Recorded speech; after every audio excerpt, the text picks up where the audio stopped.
आणि ल म्हणजे लयापर्यंत. जन्मापासून ते लयापर्यंत जे साथ देतं ते म्हणजे जल. जगण्यासाठी खाणेपिणे महत्वाचे आहे, खाण्यापिण्यासाठी पाणी महत्वाचे आहे. जर शेतकऱ्याच्या जमिनीपर्यंत पाणी गेलंच नाही तर शेतकरी पेरणार काय, पेरलंच नाही तर उगवणार काय, आणि उगवलंच नाही तर पिकणार काय, पिकलंच नाही तर चटणी चटणी होणार काय, चटणी चटणी झालीच नाही तर घरात येणार काय, घरात काही आलंच नाही तर आपण खाणार काय, शेवटी पाणी पाणी करतच मरणार आहेस का. अरे माणसा, अजूनही वेळ गेलेली नाही, आता तरी पाणी संवर्धन करायला शिक. तुम्हाला माहितच आहे आता अशी परिस्थिती येऊन राहिलेली आहे की दिवसेंदिवस आपल्याला पाण्याचे संवर्धन करावे लागत आहे. नाहीतर एकदा अशी परिस्थिती येईल की आपण एखाद्या इंजिनियर कडे जाऊ, तेव्हा तो इंजिनियर म्हणे, दादा रे मी इंजिनियर तर आहे पण बिल्डिंग बांधायला माझ्याकडे पाणीच नाही. आपल्याला उन्हाळ्यामध्ये थंडगार पाणी प्यायला होते, त्यासाठी आपण कुंभाराकडे जाऊ, तेव्हा कुंभार म्हणे, दादा रे मी कुंभार तर आहेत पण मडके बनवण्यासाठी माझ्याकडे पाणीच नाही. तुम्हाला माहितच असेल सरकारने गावागावापर्यंत आता टँकर ही योजना उभारलेली आहे. त्याच्यामध्ये दर 2 दिवसाआड टँकर हा आपल्याकडे येतो आणि आपण त्याचे पाणी घेतो. तेव्हा आपल्याला त्या टँकरवाल्याला प्रश्न करावा लागेल की दादा रे पाणी थोडं जास्त आणत जा, पुरतच नाही. तेव्हा तो टँकरवाला उत्तर देईल, ते खूप मोलाचे आहे ऐका. तेव्हा तो टँकरवाला उत्तर देईल, काका ताई मावशी दादा मला पाणी तर आणायचंच आहे, ते कितीही असो पण मी काय करू, आपण एवढं पाणी वाया घालवतो की आता विहिरीपर्यंत पाणी राहिलंच नाही आहे, विहिरीमध्ये आता पाणीच नाही आहे. आपल्याला हा निसर्ग सुंदरगार हिरवा दिसायला आवडतो.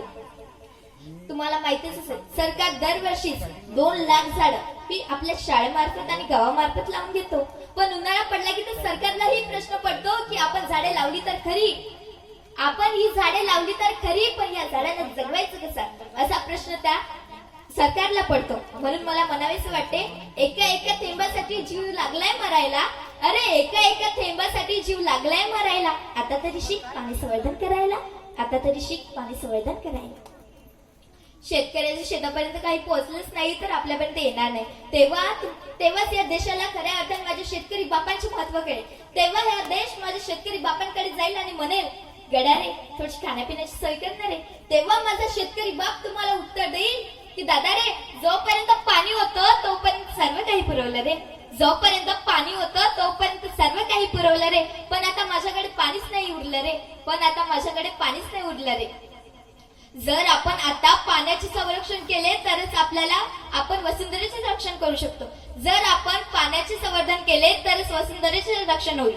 असा मूलमंत्र घेऊन आपल्याला आतापासूनच पाणी संवर्धन करायचे आहे. मित्रांनो, जल म्हणजे जन्मापासून ते मृत्यूपर्यंत जे साथ देतात ते जल. आज जल हा प्रश्न इथला तुमचा आमचा नव्हे तर हा प्रश्न राष्ट्रीय व आंतरराष्ट्रीय पातळीवर बनलेला आहे. याच्यामुळे दिल्ली पासून ते गल्लीपर्यंत, अरे दिल्ली पासून ते गल्लीपर्यंत आपल्याला गदारोळ पाहायला मिळतात. ते फक्त आणि फक्त पाण्यामुळे. असे झाले नाही पाहिजे म्हणून आतापासूनच आपल्याला पाणी संवर्धन करायला शिकायचं आहे. शेवटी जाता जाता एकच मंत्र, शेवटी जाता जाता एकच मंत्र,